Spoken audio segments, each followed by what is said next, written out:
आम्ही आजपर्यंत म्हणतो आम्ही विलासरावचे ब्रँड आहोत आणि आम्ही आमचा ब्रँड कधी बदलला नाही. फोनवरून मंत्री झालेला मी पहिला माणूस आहे. तिथंच ड्रेस मागवला सफारी, तिथंच सगळं बदललं विलासरावच्या घरी आणि त्यांच्याच गाडीमध्ये शपथविधीला गेलो. सगळ्या गटाला सांभाळून घेऊन विकास करणारं, विकासाचं धोरण राबवायचं काम विलासरावने केले ते आम्ही कधीच विसरू शकत नाही. कारण ते जर असते आपलं मराठवाड्याचं एक वेगळं चित्र दिसलं असतं. त्यावेळेस विलासरावने एक सांगितलं होतं का गोपीनाथरावजी तुम्ही आज उपमुख्यमंत्री झालेला आहात म्हणे. ते काही आरक्षणामुळे झालेलं नाही, तुम्ही कर्तृत्वामुळे झालेलं आहात. मराठवाड्याच्या दृष्टीनं एक उमदा नेता आपल्यातून गेलेला आहे. विलासराव देशमुख म्हणजे माझ्या जीवनातील एक महत्त्वाचा टप्पा. त्यांनी मला राजकारणामध्ये माझ्यासारखं अल्पसंख्याक माणसाला नगरसेवकपासून मंत्रिपदापर्यंत नेलं. माझे त्यांचा परिचय पैठणच्या एका कार्यक्रमात ते आले असताना तेव्हापासून झाला, तो शेवटपर्यंत होता. मला त्यांनी वरच्या सभागृहातील मुख्य प्रतोद म्हणून नेमलं. उत्कृष्ट भाषणाचं अवॉर्ड मला दिलं त्यांनी. त्या मराठवाड्याच्या बॅकलॉगवर मी बोललो होतो म्हणून. आणि तालिका सभापती म्हणून मला सुद्धा काम करता आलं. माझं मंत्रिपद म्हणजे तुम्हाला आश्चर्य वाटेल, त्यांनी पैठणच्या भाषणातसुद्धा सांगितलं होतं. सकाळी जनरली यादी येत असती मंत्रिमंडळात कोण कोण येत आहे म्हणून. आमचं काही नाव नव्हतं नेहमीप्रमाणे. म्हटलं चला आता सगळ्यांना भेटावं, औरंगाबादला निघावं. संध्याकाळचं तिकीट काढलेलं होतं. अशोकरावला भेटलो ते म्हणे जाऊ द्या, प्रयत्न केले आपण, नाही झालं. विलासरावच्या घरी गेलो आणि जस्ट पाणी पित होतो. विलासराव लातूरच्या दौऱ्यावरून, शरद पवार ते लातूरच्या दौऱ्यावर होते, पदमसिंह पाटील वगैरे. मला वाटतं आपल्या भूकंपग्रस्ताच्या दौऱ्यासाठी ते गेले होते. आणि त्यांनी आल्या आल्या त्यांना सांगितलं साहेब धन्यवाद नाही झालं त्याच्याबद्दल, चला आज चला म्हणे. आत गेले आणि दिल्लीला फोन लावला आणि त्यांचं हिंदीत बोलणं झालं. बोले शंकरराव चौहान दिल्ली से निकले हैं लेकिन उनको मालूम नहीं कि उनके कुछ लोग लेने के लिए शरद पवार को कहा गया है. वो शरद पवार साहब उनको बताएंगे नहीं और वो एक्सपांशन होगा नहीं तुम्हारे किसी का. कोण कोण आहे तर त्यांनी एखादंच नाव सांगितलं असेल. माझ्याकडे पाहून असं केलं. मला काय लक्षात नाही काय रेफरन्स चालू माहीतच नहीं. और जैसे ही शंकरराव एयरपोर्ट पे उतरेंगे उनको मैसेज दो कि ऐसा ऐसा है और उसके बाद किसी को लेना है तो वो लिया जाएगा. ते ठेवलं. मला अभिनंदन तुझं. म्हटलं काय झालं, तू मंत्री झाला. म्हटलं काय म्हणता. म्हटलं तू मंत्री झाला म्हणे. तोच फोन होता, जनार्दन पुजारींचा फोन होता का शंकररावचा असाच निरोप द्यायचा आहे. आणि माझं नाव ऑलरेडी त्यांच्याकडून आलेलं होतं. आणि म्हटलं साहेब आता 3 वाजलेत, आता शपथविधी 5:30ला आहे, आता जाऊन रूमवरून परत येईल का, इथंच तुमचं कपडे काय तर मागवा म्हणे.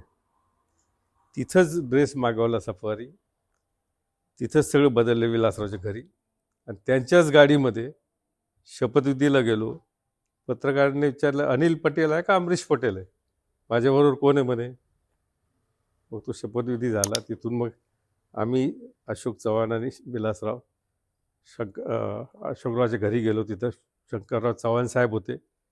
काकूने माझं औक्षण केलं. आज पैठणचे 3 मंत्री झाले म्हणे. आणि गणपतीचे दिवस होते, मग गणपतीची आरती माझ्या हस्ते करायला लावली त्यांनी. आणि अशा पद्धतीनं माझं मंत्रिपद भेटलं. फोनवरून मंत्री झालेला मी पहिला माणूस आहे. मंत्री झाल्यावर त्यांनी बरेच मदत केलेली असेल, पण त्यांचे त्या काळातला प्रसंग मला आठवतो. पैठणला ज्ञानेश्वरी सप्तशताब्दी हे घेण्यासाठी म्हणून आम्ही त्यांना विनंती केली. ज्ञानेश्वरी ही नाथानी हे केलेली होती आणि इतकंच आम्हाला माहीत, जास्त काही इतिहास त्याच्यातला नव्हता. पण उल्हास पवार होते, विश्वनाथ कराड होते, आपले शंकरबापू आपेगावकर, आम्ही सर बसलो. सर म्हटलं साहेब पैठणलाही झाली तर फार मोठं इव्हेंट होऊ शकतो. तर ते म्हणजे ते नगरवाले म्हणतात का नेवाशाला झाली पाहिजे तिथे लिहायला गेली. तर ते म्हणजे ते पाहू आपण काय करायचं. आणि त्यावेळेसचा तो नदीच्या पात्रामध्ये पूर्ण मंडप टाकलेला आणि रोज नवीन कार्यक्रम व्हायचे. काही इतिहासकार, काही कादंबरीकार, काही प्रवचनकार, म्हणजे ज्या शंकर बापू आपेगावकरमुळे तर सगळेच आले होते. डागर बंधू होते, पंडित भीमसेन जोशी होते, पंडित जसराज होते, हृदयनाथ मंगेशकर, हे सगळे कार्यक्रमाला आले होते. आणि 110 संतांचा चांदीची मूर्ती देऊन सत्कार करण्यात आला होता.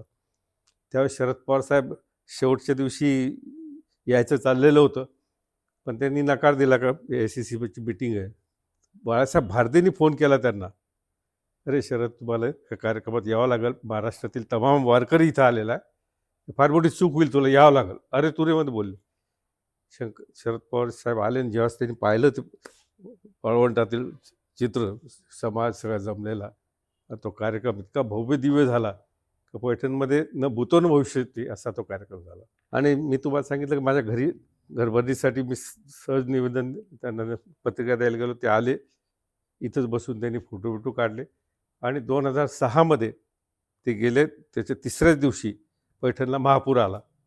त्या महापुरामध्ये आम्ही त्यांना फोन केला, साहेब परिस्थिती फार गंभीर आहे. तर त्यांनी पूरग्रस्तांसाठी म्हणून 10 किलो तांदूळ, 10 किलो गहू, 10 किलो साखर, 5 लिटर रॉकेल आणि 5,000 रुपये प्रत्येकाला ही मदत त्यावेळेस पाठवली. आणि स्वतः पतंगराव कदम पालकमंत्री, त्यांना तिथं बसवलं. त्या काळामध्ये पुरामध्ये तिथली ईदगाह वाहून गेली होती आणि ती ईदगाह पडल्यामुळं तिथं काही मूर्त्या आलेल्या होत्या नदीपात्रातल्या. तर शिवसेनेच्या लोकांनी, काही लोकांनी सुरू केलं का इथं महादेवाचं मंदिर आहे, आणि एक हिंदू मुस्लिम तेढ निर्माण करण्याचा प्रयत्न केला होता. आम्ही साहेबांना सांगितलं, हे जर आपण आत्ताच नाही केलं तर पैठणची हुबळी होईल म्हटलं. हुबळीचं जसं मैदानमध्ये ईदगाह मैदानचं झालेलं होतं, त्यांनी पतंगरावाला पाठवलं आणि सगळा पोलीस बंदोबस्त लावून ती ईदगाह सेफ झाली, बांधकाम झालं तिथं. आणि ईदच्या दिवशी तिथल्या काझीनं भाषण केलं की विलासराव देशमुखमुळे, अनिल पटेलमुळे ही ईदगाह झालेली. म्हणजे सर्व समाजाचे निर्णय घेण्याचं एक क्षमता ह्या माणसामध्ये होती. आम्हाला एक गोष्ट निश्चित आठवते की ज्या वेळेस मी त्यांच्याकडे गेलो, बिडकीनला, औरंगाबादच्या नंतर बिडकीनला दंगल झाली होती आणि एका संस्थेनं तिथं बिडकीनला दुकानं बांधून दिल्या होत्या सगळ्यांना, जे अजून बी तिथं आहेत. त्या दुकानं त्यांच्या मालकीच्या होत नव्हत्या, म्हणून मी त्या विलासरावांना म्हटलं, साहेब त्यांच्या मालकीच्या करून द्या. एका मिनिटात तो निर्णय झाला. 5 पैसे नाही कुणाला द्यावं लागलं, काही नाही. आज त्या दुकानाची किंमत 20 ते 22 लाख रुपये, असे 106 दुकानं होते. आज बी लोक त्या गोष्टीला मानतात की विलासरावमुळे आपल्याला इतकं सगळं मिळालेलं आहे. औरंगाबादसाठी तर त्यांनी काय नाही केलं. औरंगाबादचं जिल्हा क्रीडांगण असेल, औरंगाबादचं कॅन्सर हॉस्पिटल असेल, औरंगाबादचे जे पुलं जे आहेत, ओव्हरब्रिजेस आहेत, सगळे त्यांच्या काळात झालेले. आणि पैठणचं DMIC आज पैठण बिडकी म्हणजे पुढं औरंगाबादपेक्षा पुढे जाणारं क्षेत्र बनणार आहे. त्यावेळेस त्यांनी ती कल्पना ठेवली की शेंद्रा पैठण हा कॉरिडॉर झाला पाहिजे. आणि त्यावेळेस त्यांच्या मान्यतेमुळं आज हे आपल्याला दिवस आलेले ते आपल्याला आता प्रत्यक्ष पाहायला मिळू लागलेलं आहे. पैठणचं खरं म्हणजे जायकवाडी धरणाचं त्यांनी फार हे केलेलंच आहे, परंतु पैठणचं पुराचं पाणी वाहून जाऊ नये, गोदावरीचं आंध्राला जात होतं ते गोदावरीवर बॅरेजेस बांधायचे पैठणपासून तर नांदेडपर्यंत. हे काम त्यांनी केलं, जे बांधून नुसतंच केलं नाही, बांधले. आणि आज गोदावरीच्या पट्ट्यामध्ये आजसुद्धा तुम्हाला पाणी पाहायला मिळतं. ह्या माणसाचं खरं म्हणजे एक दुर्दैव असतं का आपल्याला जास्त काळ त्यांना पाहता आलं नाही, कारण ते जर असते आपलं मराठवाड्याचं एक वेगळं चित्र दिसलं असतं. मराठवाड्याचे 2 नुकसान तर झालेले गोपीनाथ मुंडे आणि विलासराव गेल्यामुळं, पण ह्या दोघांची एक दूरदृष्टी होती आणि कार्यकर्त्यांना सामावून घ्यायची त्याच्यामध्ये ताकद होती. गटबाजी सगळ्या पक्षात असते, परंतु सगळ्या गटाला सांभाळून घेऊन विकासाचं धोरण राबवायचं काम विलासरावने केलं, ते आम्ही कधीच विसरू शकत नाही. माझ्या 61च्या कार्यक्रमाला ते पैठणला आले होते. ते शिवाजीराव देशमुख होते, ते होते, दिलीप वळसे पाटील होते, कल्याण काळे होते, आपले एम शेख होते. ह्या सगळ्यांच्या याच्यामध्ये त्यांनी इतक्या, म्हणजे मला वाटतं त्यावेळेस त्यांची तब्येतीला ते सुरुवात झाली होती, पण त्यांनी जाणून दिलं नाही. तो कार्यक्रम कॅसेट माझ्याकडे आहे, आपल्याला पाहायला पाहिजे, देईल मी. तो कार्यक्रम इतका अप्रतिम झाला आणि त्यांनी सांगितलं, तुमची 61 झाली म्हणजे तुम्ही बाद झालेलं नाही म्हणे, आता तुम्हाला सेकंड इनिंग खेळायची आहे, त्यामुळं राजकारणात कोणी बाद होत नसतं म्हणे. आणि माझ्या तो कार्यक्रम शेवटचा कार्यक्रम ठरला. त्याच्यानंतर मला वाटतं 6 महिन्याने ते मद्रासला गेले. तिथून त्याचं मग सगळं आपल्याला पुढचं माहीत आहे. परंतु माझ्या दृष्टीनं माझा एक मोठा भाऊ, ज्याचं ब्रँड आम्ही आजपर्यंत म्हणतो, आम्ही विलासरावचे ब्रँड आहोत आणि आम्ही आमचा ब्रँड कधी बदलला नाही. राजकारणात लोक ब्रँड बदलतात, रोज नवीन पक्षात जातात, पण आम्ही जे त्यांच्याबरोबर होतो आम्ही कधीच बदललेलो नाही. आणि विलासराव, त्यांचा परिवार हे आजसुद्धा त्याच मानाचं पार आम्हाला देतात. खरोखर मराठवाड्याच्या दृष्टीनं एक उमदा नेता आपल्यातून गेलेला आहे. हा एक प्रसंग आहे. मी प्रतोत होतो, तिच्या पाठीमागेच बसायचो आणि प्रमोद नवलकर विरोधी पक्षाचे नेते होते. त्यांची एक सवय होती की एखादा प्रश्न एका वाक्यात विचारायचे आणि विलासरावने त्याचं उत्तर एकाच वाक्यात द्यायचे. असे जवळजवळ त्यांनी 30-40 प्रश्न विचारले आणि यांनी 30-40 प्रश्नाचे उत्तर एका वाक्यात दिले. जयंतराव टिळक आमचे सभापती होते त्यावेळेस ते म्हणाले, बस थांबा म्हणे, दोघं बी आता दोघं जिंकलेत म्हणे, माझ्या कॅबिनमध्ये तुम्हाला चहा पाचतो म्हणे. म्हणजे उत्कृष्ट संसदपटू तुमचे नवलकर असे होते की प्रश्नोत्तरामध्ये प्रश्नाचे जे विचारले असतील त्याच्यातला प्रश्नच विचारत नव्हते आणि मंत्री गांगरून जायचे. आता त्याच्यामध्ये उत्तर असेल की 2 कैद्यांना पकडलं, गृहराज्यमंत्री त्यावेळेस होणार तर माणिकराव होते. म्हणजे 2 तुम्ही म्हणता पकडलं, मग 3रा कैदी कुठे गेला म्हणे, 3ऱ्याला अटक केलेली तो गेला कुठं? आता चालतो तिथंच का 3रा तर पकडलाच नव्हता. तितक्या याच्यात सभागृहात अशा पेकायचं. आणि कधी टेन्शनमध्ये पाहिलं नाही त्यांना. त्यांच्या MLCच्या निवडणुकीच्या वेळेस मी त्यांना म्हटलं, साहेब आपण MLC लढू नये म्हटलं, कारण म्हणजे आमच्या सरकारला MLC तुम्ही करणारे नेते आहात. पण ते अर्ध्या मताने पडले. पण नंतर मला आम्ही त्यांना भेटायला गेलो, अर्धे मत कमी पडलं. साहेब तुमच्यासाठी अर्धं मत म्हणजे काहीच नाही आहे, तुम्ही चांगलं झालं पडले. कसं काय म्हटलं, तुम्ही जर पडले निवडून आले असते तर तिकडे गेले असते आणि पुढची संधी आपल्याला येणार आहे म्हटलं साहेब. आणि पहा कशी वेळ असते, ज्या शरद पवार साहेबांनी त्यांना एकेकाळी वेगळ्या पद्धतीने पाहिलं होतं, पाहण्याचाच प्रयत्न केला होता, त्याच शरद पवार साहेबांना त्यांचं मंत्रिमंडळ वाचवायची वेळ आली. एक असा प्रसंग तुम्हाला सांगतो मी. नागपूर अधिवेशन होतं आणि उपसभापतीची निवड होणार होती प्रमोद शेंडेची, आणि मला वाटतं त्या धुळ्याचे आपले काय नाव त्यांचं, ते विरोधी पक्षातर्फे उपसभापतीसाठी उभे होते. भाजपचे एक नेता लॉबीमध्ये भेटले, अनिल तुझ्या मित्राला सांग म्हणे, आता नाव सांगायला हरकत नाही, गोपीनाथराव मुंडे, आज तुमचं उपसभापती पडणार आहे म्हणे आणि यस काँग्रेसचे 8 आमदार बाहेर पडणार आहे. सभा खूप गर्दी होती. गेलो, साहेब मला 2 मिनटं बोलायचं, सगळ्याला बाहेर करा. काय म्हणतो, सगळेच बसलेले, दिग्विजय खानविलकर वगैरे. मी त्यांना सांगितलं, साहेब अशी असा निरोप आहे आणि तुम्हाला पुढचं काय करायचं ते पाहून घ्या. त्याच्यातले 2 जण मी तुमच्याकडे घेऊन येतो. नारायण पवार आणि 2 जण होते.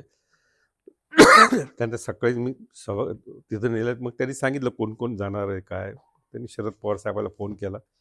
शरद पवार साहेब सगळ्याला बोलून घेतले.